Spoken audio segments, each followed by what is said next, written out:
شريك له أشهد أن محمدا عبده ورسوله قال الله تعالى في كتابه الكريم يا أيها الذين آمنوا اتقوا الله حق تقاته ولا تموتن إلا وأنتم مسلمون أما بعد. Baik, kita lanjutkan ayat ke-219 dan 220. Allah Ta'ala berfirman, A'udzu billahi minasyaitonir rajim. Yas'alunaka 'anil khamri wal maisir. Mereka bertanya kepadamu tentang arak dan judi. Qul fihima itsmun kabir. Katakan pada keduanya, yaitu arak dan judi, terdapat dosa besar. Wa manafi'u linnas, dan manfaat-manfaat untuk manusia. Wa itsmuhuma akbaru min naf'ihima, namun dosanya lebih besar daripada manfaatnya. Wa yas'alunaka madza yunfiqun, dan mereka bertanya kepadamu tentang apa yang mereka infakkan. Qulil afwa, katakanlah hendaklah yang kalian infakkan itu sesuatu yang melebihi kebutuhan kalian. Al-afwa itu artinya sesuatu yang melebihi kebutuhan. Kadzalika yubayyinullahu lakumul ayati la'allakum tatafakkarun. Demikianlah Allah menjelaskan untuk kalian ayat-ayatnya agar kalian mau berpikir. Berpikir tentang apa? Fid dunya wal akhirah. Itu tentang kemaslahatan dunia dan akhirat. Ya. Artinya agar kalian mau berpikir tentang apa? Ya, itu tentang kemaslahatan dunia dan akhirat kalian. Wa yas'alunaka 'anil yatama, dan mereka bertanya juga kepadamu tentang anak-anak yatim. Qul islahul lahum khair. Katakan berbuat islah kepada mereka itu adalah kebaikan. Islah maksudnya di sini apa, Pak? Semua makna islah. Berupa memberi makanan, memberi harta, bantuan, pendidikan, dan yang lainnya, ya, untuk anak-anak yatim. Wa in tukhalituhum fa ikhwanukum. Jika kalian campurkan mereka anak-anak yatim kalian dengan keluarga kalian, maksudnya ya kamu ambil anak yatim kemudian tinggal di rumah kamu, makan bersama kamu, ya, fa ikhwanukum, maka mereka itu adalah saudara-saudara kamu juga, artinya saudara seiman, ya. Allahu ya'lamul mufsida minal muslih, dan Allah Maha tahu siapa yang berbuat kerusakan dan siapa yang berbuat kebaikan. Artinya Allah tahu siapa yang bersikap tidak baik kepada anak yatim dan siapa yang bersikap baik kepada anak yatim. Walau sya'allahu la'anatakum. Kalau Allah kehendaki, Allah akan jadikan kalian kesulitan, ya, terhadap harta anak yatim tersebut. Artinya Allah akan memberikan syariat yang sangat ketat terhadap anak yatim sehingga menyulitkan kalian. Namun Allah tidak lakukan itu karena kasih sayang Allah kepada ya kalian. Ya. Innallaha azizun hakim. Sesungguhnya Allah itu aziz, yang maha memiliki izzah, kemuliaan dan keperkasaan. Hakim, dan maha bijaksana, yang memiliki hikmah. Baik, dari ayat ini kita ambil faidah, kata Syekh Shalih Utsaimin rahimahullah. Min fawaidil ayatain, dari dua ayat ini kita ambil faidah. Yang pertama, hirsus sahabah ala ma'rifati ahkamillahi ta'ala fima yaf'alunahu wa ya'tunahu min ma'akil wa masyarib wa ghairiha. Itu semangatnya para sahabat untuk mengetahui dan mempelajari hukum-hukum Allah dalam perkara yang mereka biasa lakukan sehari-hari. ya, dalam makan, dalam minum, pakaian, dan yang lainnya. Makanya ya akhi, ya, itu menunjukkan betapa para sahabat mereka orang-orang yang sangat mencintai Allah. Kenapa? Karena cinta itu melahirkan semangat, Pak, untuk mempelajari hukum-hukum Allah Azza wa Jalla. Dan tentu mempelajari hukum Allah adalah merupakan kemuliaan yang sangat luar biasa, Pak, dibandingkan mempelajari hukum-hukum manusia. Betapa butuhnya kita kepada hukum-hukum Allah. Kenapa? Karena Allah sangat sayang kepada hambanya. Dan pastilah hukum-hukum Allah penuh kasih sayang. Karena Allah maha indah, pastilah hukum Allah itu sangat indah. Ya, karena Allah maha berilmu dan maha hakim, maha bijaksana. Maka pastilah hukum Allah berdasarkan ilmu Allah yang sangat luas dan berdasarkan kebijaksanaan Allah yang luar biasa. Makanya akhwat Islam, seorang muslim yang mengenal Allah pasti dia akan semangat untuk mengenal hukum-hukum Allah Subhanahu wa taala. Faedah yang kedua, minha anna ad-din al-islamiyya jaa bi tahsilil masalih wa dar'il mafasid. Bahwa agama Islam datang untuk membawa apa? Maslahat dan menolak apa? Mudarat. Makanya agama kita ini berporos pada dua ini, Pak. Agama kita ini kalau kita ringkas seringkas-ringkasnya, maka tidak lepas dari dua. Imma mendatangkan maslahat, maka semua perintah Allah maslahat tidak. Semua yang Allah perintahkan berupa sholat, zakat, puasa, tauhid dan yang lainnya maslahat. Imma maslahatnya murni atau maslahatnya lebih besar dibandingkan mudaratnya. Dan semua yang Allah larang apa, Pak? Ya, mudarat. Allah melarang zina, Allah melarang riba, Allah melarang judi, melarang kesyirikan dan yang lainnya. Itu mudarat untuk kehidupan manusia. Dan mudarat ini terkadang kembali kepada agama. Terkadang mudarat itu menimpa nyawa. Terkadang mudarat itu menimpa apa? Harta. Terkadang mudarat itu menimpa apa? Keturunan. Menimpa akal. Semua ini mudarat untuk kehidupan manusia. Maka Allah Subhanahu wa taala tidaklah melarang dari sesuatu kecuali karena Allah tahu di sana banyak sekali mudarat-mudaratnya, walaupun di sana ada manfaatnya. Wa minha, faedah yang ketiga, al-muqaranatu fil umuri baina masalihiha wa mafasidiha, yaitu memperbandingkan dalam segala macam perkara antara maslahat dan mafsadah. Maka jangan kita sebatas melihat ada manfaatnya sedikit, kemudian kita menutup mata dari mafsadahnya yang banyak, Pak. Atau sebaliknya, sebatas melihat ada mafsadahnya sedikit, lantas kita menutup mata dari melihat maslahat yang banyak. Salah. Sikap kita adalah mempertimbangkan dari dua sisi ini. Bagaimana maslahat dan mafsadahnya ini. Iya. Kalau ternyata manfaat dan mafsadahnya seimbang, gimana dong sikap kita? Bagaimana kalau maslahatnya jauh lebih besar? Bagaimana maslahatnya, mafsadahnya jauh lebih besar? Ini penting, akhi. Ya, kita melihat dulu dalam segala macam perkara.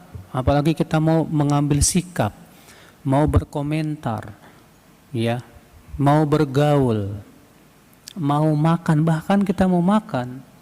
Kita tilik, ini makanan manfaat nggak buat saya? Jangan sebatas enak di mulut, tapi kita tidak mempertimbangkan manfaat dan maslahat dan mafsadahnya.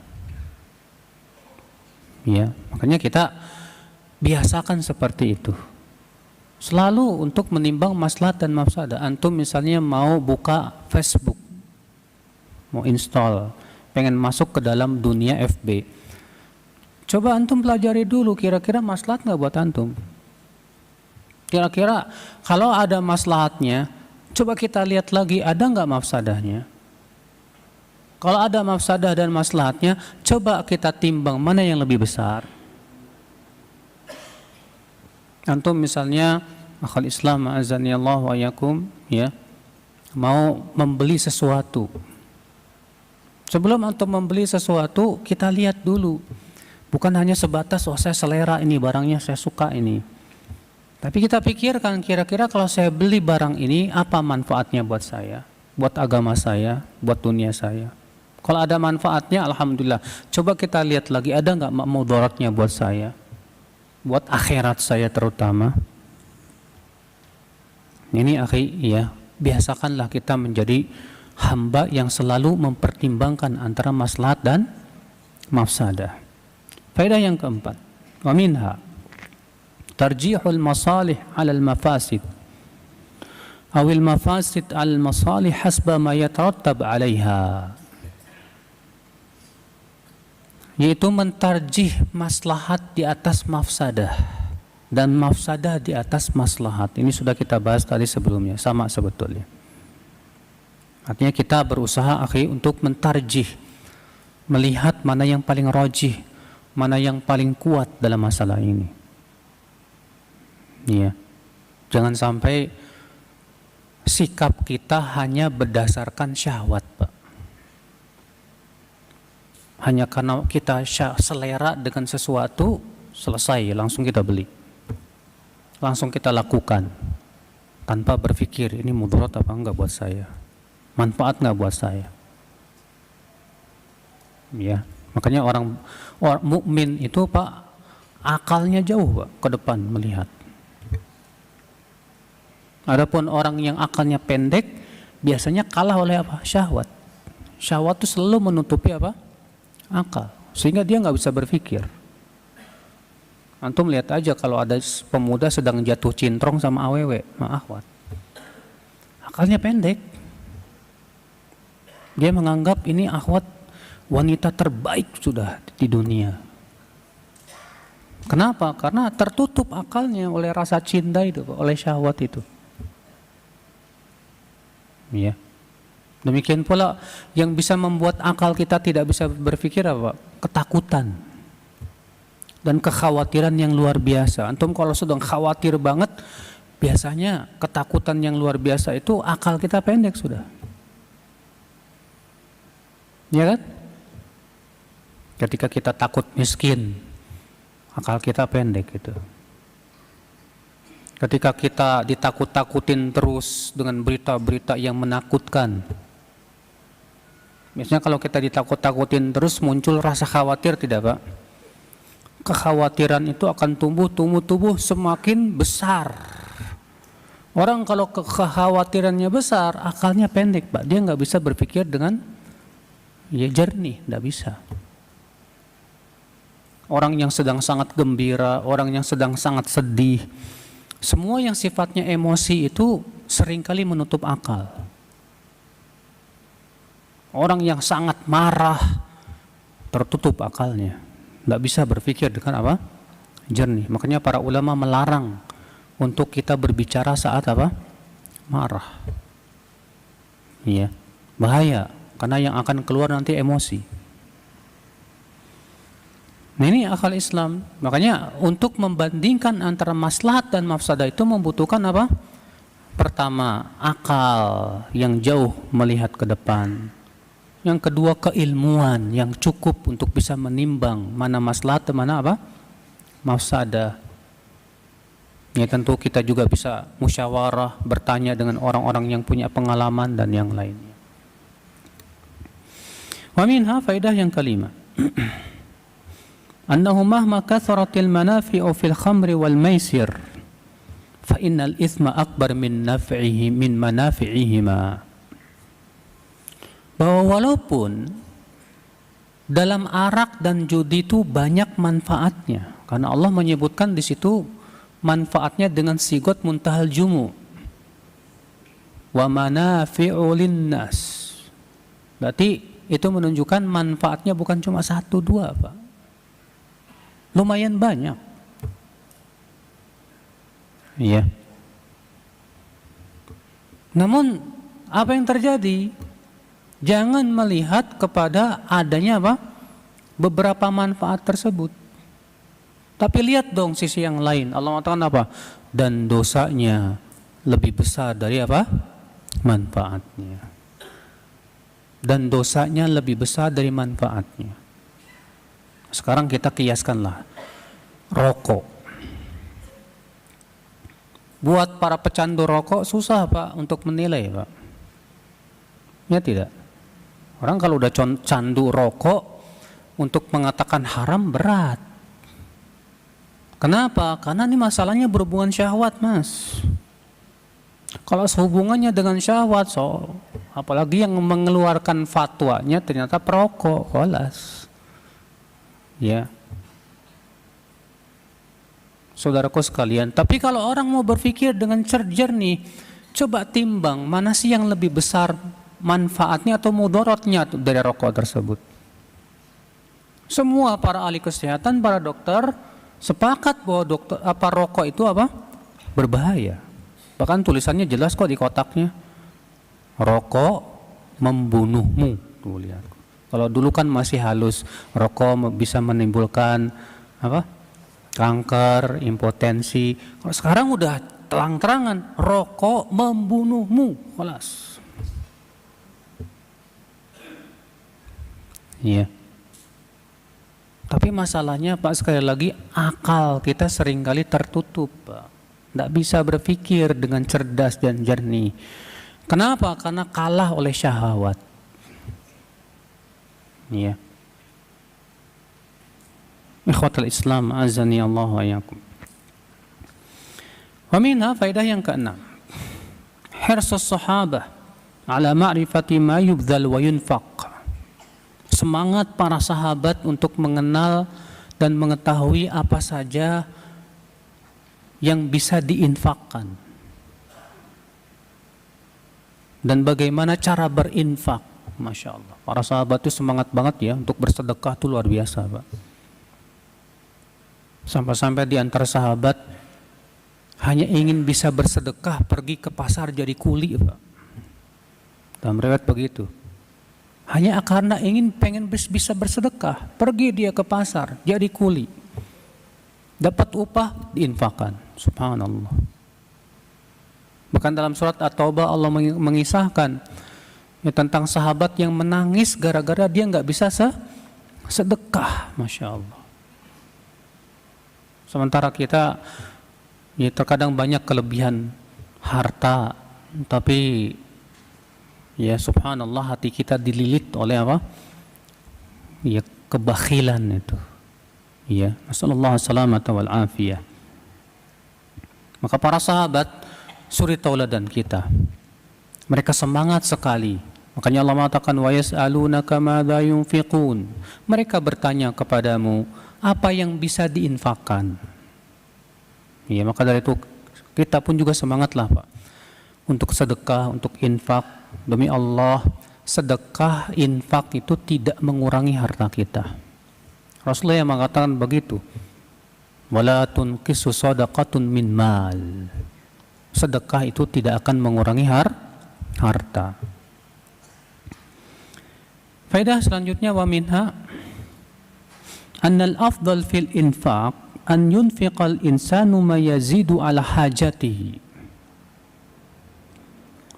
Bahwa infak yang paling utama adalah yaitu menginfakkan harta yang melebihi kebutuhan pokoknya. Yang melebihi apa? Kebutuhan pokoknya. Kalau kita sudah terpenuhi kebutuhan pokok kita nih, dan ternyata ada kelebihan, nah kelebihannya ini yang kita infakkan. Itu yang paling utama ya akhwal Islam. Iya. Bagaimana kalau saya Ustadz mau menginfakkan harta saya walaupun saya kekurangan, nggak apa-apa.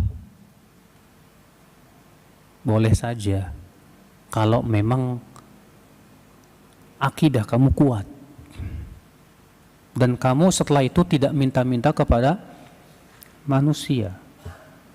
Setelah itu kamu tidak ngerengek-rengek sama Allah, ternyata kalau kamu belum diganti juga sama Allah. Iya, kayak Abu Bakar. Sebagaimana pernah saya sebutkan kisahnya ya. Umar bin Khattab mengatakan, hari ini aku akan kalahkan Abu Bakar. Maka Umar pun mengambil separuh hartanya, datanglah ke Rasulullah SAW dan mengatakan, "Hai Rasulullah, ini separuh hartaku aku akan infakkan di jalan Allah."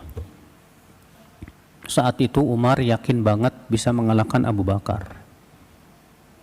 Tak lama datanglah Abu Bakar, lalu Abu Bakar berkata, "Ya Rasulullah, ini seluruh hartaku, aku infakkan di jalan Allah." Umar geleng-geleng kepala. Ternyata memang aku nggak bisa ngalahin beliau. Iya. Ikhwatul Islam, azani Allah wa iyyakum. Ya boleh, kalau memang iman kita kayak Abu Bakar. Tapi di sini Allah Subhanahu wa taala memberikan kepada kita bimbingan bahwa yang paling bagus yang kamu infakkan itu adalah yang melebihi kebutuhan kamu. Ya. Adapun kalau kamu pas-pasan, nggak bisa infak, ya cuma bisa berinfak buat diri kita, anak sama istri, selesai sudah. Ya sudah, nggak masalah. Karena itu kan sesuatu yang sifatnya wajib buat kita. Ya. Faedah selanjutnya. Wa minha anna daf'al haja afdal min al-infaq. Ayat ini menunjukkan bahwa memenuhi kebutuhan pokok kita lebih utama daripada infak yang sifatnya sunnah. Memenuhi kebutuhan pokok kita itu lebih apa? Didahulukan, lebih utama daripada apa? Berinfak, Pak. Kenapa? Karena Allah mengatakan qulil afwa. Katakan yang hendaknya kalian sedekahkan itu adalah sesuatu yang melebihi kebutuhan pokok kalian. Berarti memenuhi kebutuhan pokok dulu lebih utama tidak, Pak? Lebih utama. Iya. Wa minha anna Allah tabaraka wa ta'ala qad bayyana li'ibadihi al-bayan at-tam fi ayatihi al-kauniyah wa syar'iyyah. Di antaranya juga kata beliau faedah yang bisa kita petik dari ayat ini bahwa Allah sudah menjelaskan kepada hamba-hambanya, ya, dengan penjelasan yang sangat sempurna tentang ayat-ayatnya yang sifatnya kauniyah maupun syar'iyyah. Allah mengatakan kadzalika yubayyinullahu lakum ayatihi. Demikianlah Allah telah menjelaskan untuk kalian ayat-ayatnya. Dan sebaik-baik penjelas ya Bapak, Allah Azza wa Jalla. Makanya Al-Quran fasih tidak Pak? Fasih. Rasulullah fasih tidak Pak? Fasih. Kapan disebut fasih? Disebut fasih itu kalau mudah dipahami. Adapun kalau sulit sekali dipahami, ya itu namanya tidak fasih. Fasih itu artinya mudah untuk dipahami tanpa harus ditakwil. Adapun kalau harus ditakwil dengan mukadimah yang menyulitkan, itu namanya bukan fasih. Makanya ayat-ayat sifat yang Allah sebutkan dalam Al-Quran dan ayat-ayat hadis-hadis sifat yang Allah sebutkan dalam hadisnya tidak perlu ditakwil. Karena Allah dan Rasulnya lebih paham dari kita bagaimana menjelaskan kepada hamba-hambanya. Dan anehnya, masa firman Allah dan sabda Rasulnya harus ngikutin takwil orang-orang belakangan? Oh, menurut saya, ya ayat ini nggak begitu maksudnya. Menurut kamu, dalilnya mana? Kalau menurut akal kamu, menurut akal saya juga punya akal kok. Kalau cuma akal-akalan, iya. Nah ini akal Islam. Faedah selanjutnya yang ke-10. Wa minha itsbatul hikmah fi af'alillahi azza wa jal. Ayat ini juga menunjukkan penetapan Allah memiliki sifat hikmah. Maksudnya hikmah itu apa? Artinya bahwa perbuatan Allah itu tidak mungkin sia-sia. Gak mungkin sia-sia, Pak. Pasti ada tujuan-tujuan yang agung yang terkadang kita tahu, terkadang kita nggak tahu. Makanya Allah mengatakan apa? Rabbana ma khalaqta hadza batila subhanak faqina adzaban nar. Wahai Rabb kami, tidaklah engkau ciptakan ini semua sia-sia ya Allah. Tidak ada yang sia-sia, Pak. Allah menciptakan lalat, Allah menciptakan nyamuk, nggak sia-sia, Pak. Makanya kalau ada orang berkata usus buntu itu nggak ada fungsinya, aneh.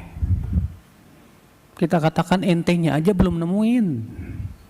Tidak mungkin Allah menciptakan sesuatu sia-sia.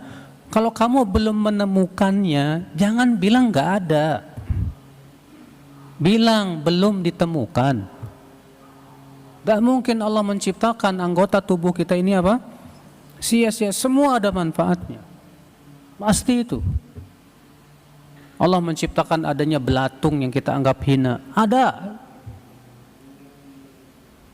Ya, hikmahnya.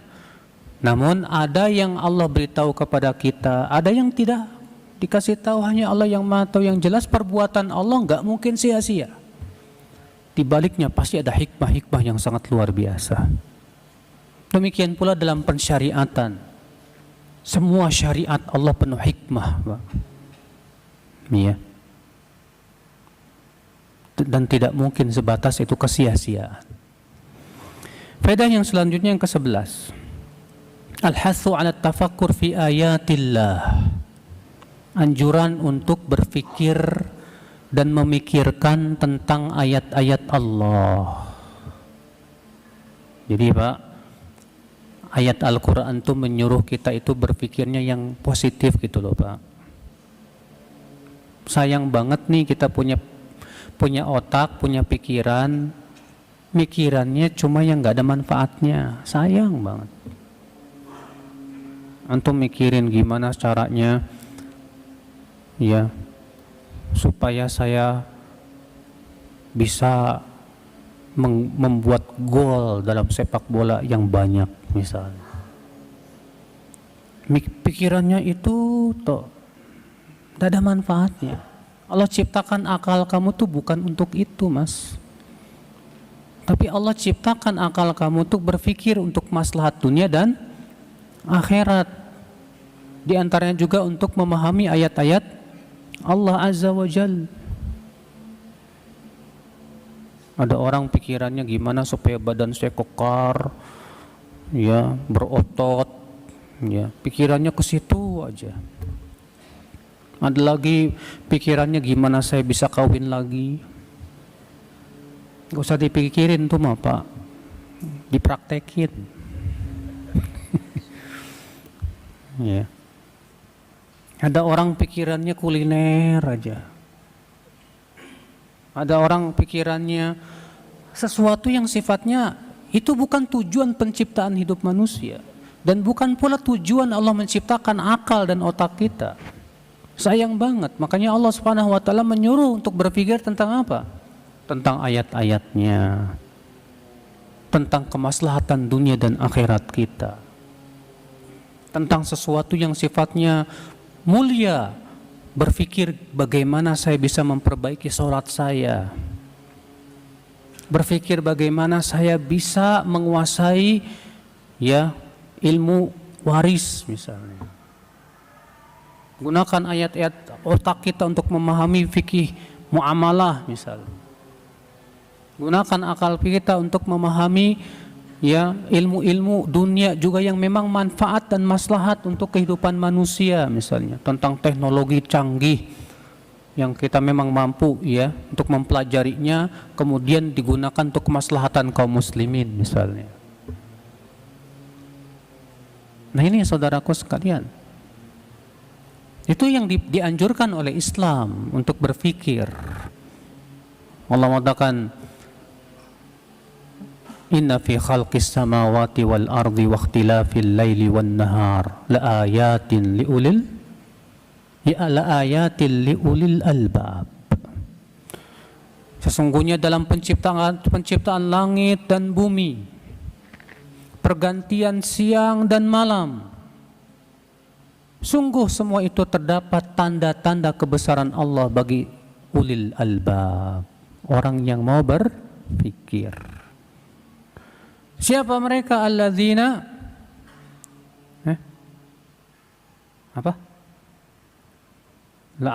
liulil albab alladzina yadhkuruna Allah qiyama wa qu'uda wa ala junubihim wa yatafakkaruna fi khalqis samawati wal ard.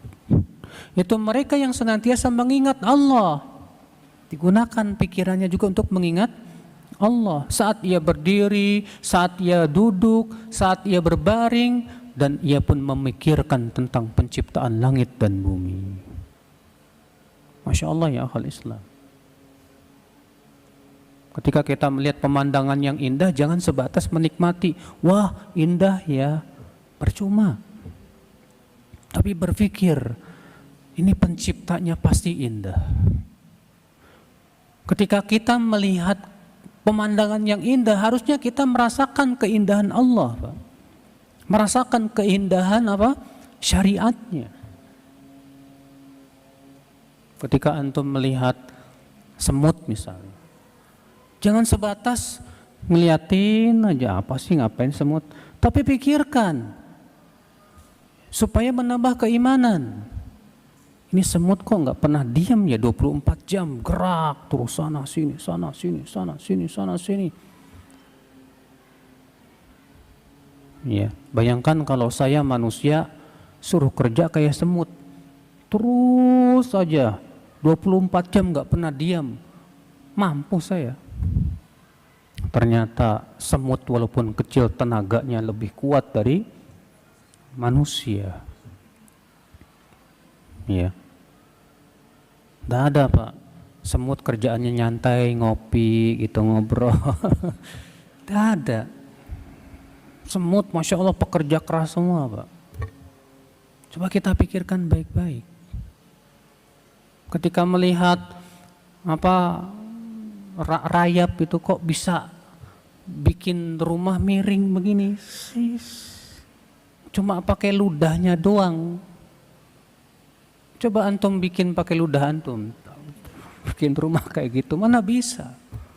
Kuasa Allah Subhanahu wa ta'ala. Nah kalau kita pikirannya positif, enak Masya Allah, luar biasa. Iya. Selalu menggunakan akal pikiran kita untuk menambah keimanan kepada Allah Azza wa Jalla. Tapi itulah Pak, sekali lagi akal kita seringkali tertutup oleh syahwat. Ya. Baik, kita lanjutkan. Wa minha anna tafakkur la yaqtasir ala umurid dunya bal huwa fi umurid dunya wal akhirah. Faedah selanjutnya bahwa berpikir itu jangan sebatas urusan dunia doang. Tapi pikirkan kebaikan urusan dunia dan akhirat. Jangan sebatas kita berpikir hanya gimana saya bisa cari duit, bagaimana saya bisa bisnis, bagaimana saya supaya omzet saya besar. Tapi coba pikirkan pula tentang akhirat kita. Gimana saya bisa sholat yang benar, bagaimana akidah saya supaya benar, bagaimana muamalah supaya benar gitu kan. Masya Allah. Karena Allah mengatakan, la'allakum tatafakkaruna fid dunya wal akhirah. Agar kamu berpikir. Untuk apa? Berpikir tentang apa? Fid dunya wal akhirah. Ya tentang kemaslahatan dunia dan akhirat. Masya Allah. Wa minha faidah selanjutnya. Su'alus sahabah 'anil yatama kaifa yu'amilunahum. Wa hadha su'alu natijun an shiddati khawfis sahabah radhiyallahu anhum fima yata'allaqu bi umuril yatama. Lianna Allah Ta'ala tawa'ada man ya'kuluna amwalal yatama zulman. Pertanyaan para sahabat tentang anak-anak yatim. Bagaimana sikap mereka kepada anak-anak yatim itu? Kenapa para sahabat bertanya tentang anak yatim, Pak? Kata Syekh Utsaimin, karena para sahabat sangat takut sekali. Karena Allah mengancam orang-orang yang memakan harta anak yatim secara zalim. Allah berfirman, "Wala taqrabu malal yatimi illa billati hiya ahsan." Jangan sekali-kali kalian mendekati harta anak yatim kecuali dengan cara yang lebih ahsan. Maka para sahabat bertanya kepada Rasulullah, bagaimana sih ya terhadap anak yatim itu? Maka Rasulullah pun menjelaskan. Itu menunjukkan, Pak, betapa perhatian Islam terhadap anak yatim. Sampai-sampai ada seorang sahabat mengeluh kepada Rasulullah SAW tentang kerasnya hati dia. Dia mengeluh kepada Rasulullah SAW tentang kerasnya hati dia. Apa kata Rasulullah SAW? Imsah ra'sal yatim yalin qalbuk. Usaplah kepala anak yatim, niscaya hatimu akan lembut lagi. Masya Allah. Ya. Faedah selanjutnya, wa minha mura'atul islah fi man wallahu Allahu ala ahad. Siapapun orang yang Allah jadikan ia pengurus sesuatu, hendaklah ia berbuat islah, berbuat baik dalam kepengurusannya, Pak. Kalau antum diamanahi untuk ngurus harta anak yatim, urus dengan benar, jangan zalim. Semua yang diamanahkan dia untuk mengurus sesuatu, lakukan sebaik-baiknya. Antum diamanahkan untuk jadi seksi dakwah di masjid misalnya. Antum diamanahkan jadi bendahara misalnya. Kita ya dikasih amanah misalnya untuk jadi pengajar di ma'had misalnya. Semua ini amanah yang harus betul-betul kita berbuat islah padanya. Iya. Wa minha faedah selanjutnya.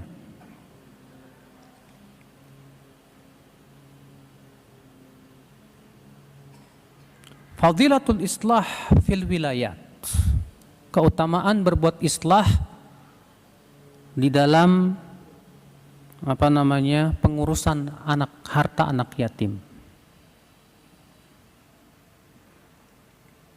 Wa minha jawazu mukhalatatil aitam fi amwalihim.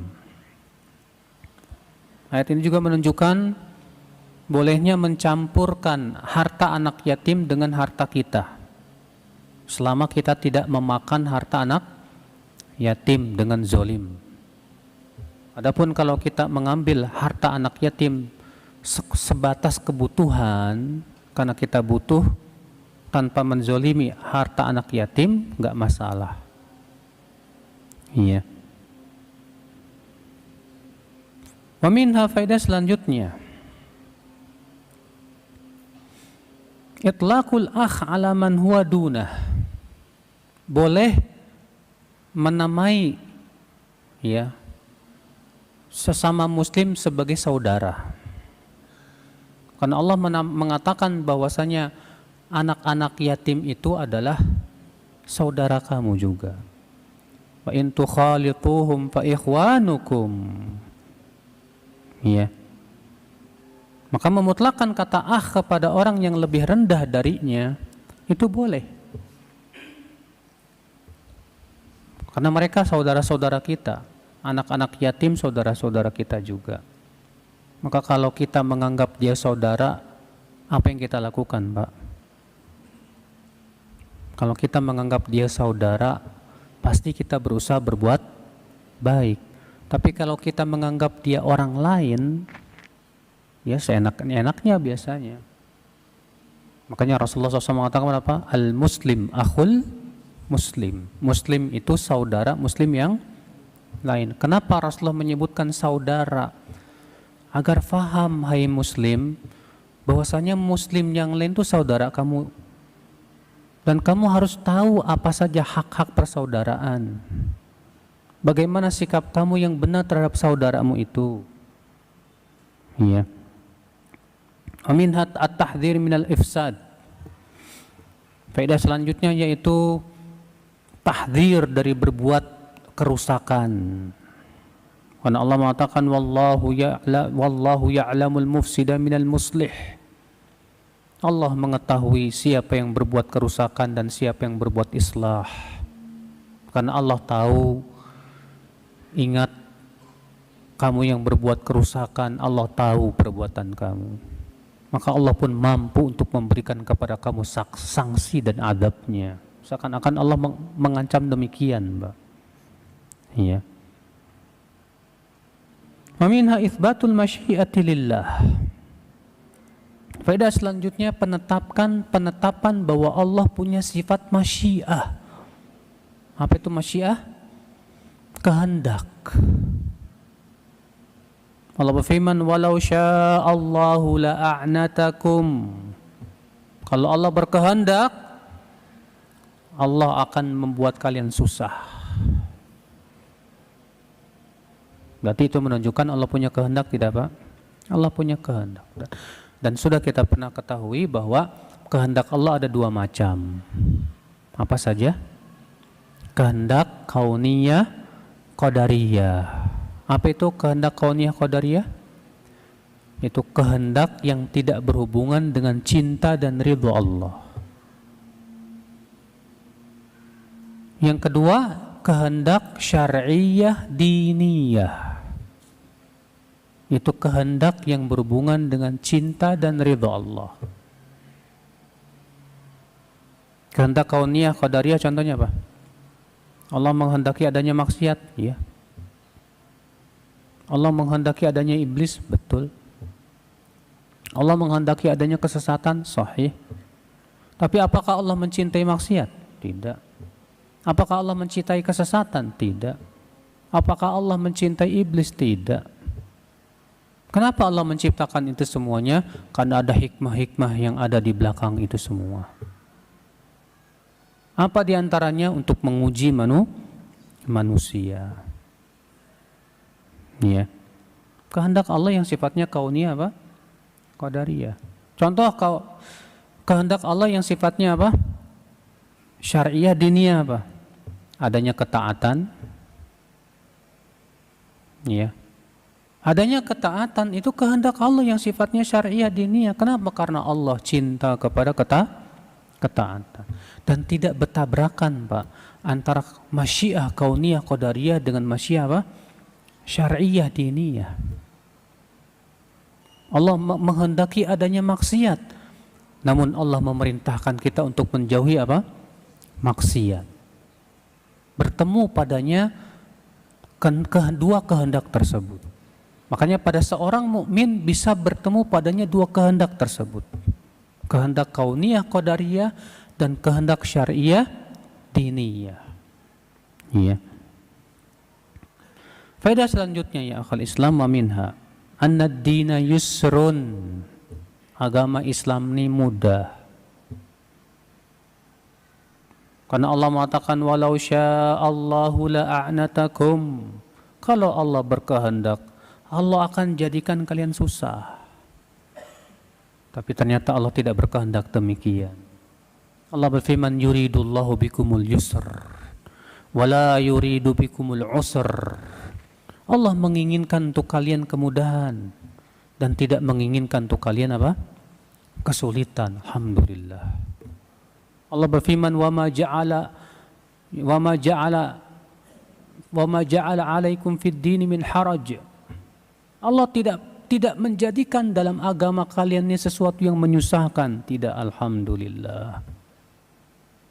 Agama kita mudah. Terus kalau ada orang menganggap Islam ini kok rumit sih? Islam ini apa? Rumit, ruwet, terlalu banyak perintah, terlalu banyak apa? Larangan. Yang bicara ini Pak biasanya karena ngikutin hawa nafsu, karena ngikutin syahwat Pak. Ya, makanya kalau ada orang berkata ini kok agama ini susah banget sih, musik haram, pacaran haram, zina haram, riba haram, kita katakan Mas, mikirnya jangan pakai kemaluan dan perut. Coba pikirkan, kenapa Allah mengharamkan zina? Kamu akan dapatkan di situ mudaratnya banyak sekali. Kenapa Allah haramkan riba? Coba kamu pikirkan dengan baik, dengan cerdas. Kamu akan dapatkan di situ banyak mudarat yang ada pada riba. Kenapa Allah haramkan arak? Kamu pikirkan coba. Jangan mikirinnya tempe, nasi, ya kejo dan yang lain. Pikirkan itu yang baik-baik. Kenapa sih Allah melarang ya zina? Coba pikirkan dengan cerdas. Apa mudarat yang ada pada apa? Zina. Jangan cuma mikirin enaknya doang. Kenapa perempuan harus menutup aurat rapat? Ya, kan panas. Coba pikirkan dengan pikiran yang cerdas dan jernih. Dan jangan memikirkan sebatas dengan apa? Dari sisi mudaratnya saja tanpa melihat kepada apa? Manfaat-manfaat dan maslahat yang sangat besar. Nah, inilah saudaraku sekalian, azani Allah wa yakum. Kalau orang berpikir dengan cerdas, dia akan dapatkan agama kita mudah, Pak. Allah perintahkan sholat. Allah enggak wajibkan sholat sampai 50 waktu, alhamdulillah. Cuma 5 waktu. Dari 24 jam yang kita hidup, cuma 5 waktu. Antum sholat dalam satu sholat 10 menit aja misalnya. 10 kali 5 berapa Pak? 50 menit. Allah cuma minta 50 menit dari 24 jam. Itu pun dibagi-bagi. Dan Allah tidak mewajibkan sholat ternyata di tengah malam, enggak. Waktu-waktunya enak semua. Mudah kok. Allah wajibkan zakat, Allah cuma minta 2,5%, enggak minta 25%. Mudah kok. Tapi ini buat orang yang mau berpikir. Adapun yang enggak mau mikir, ya susah, Pak. Nah, demikian. Baik, saya kira cukup. Wabillahi taufik. Assalamualaikum warahmatullahi wabarakatuh.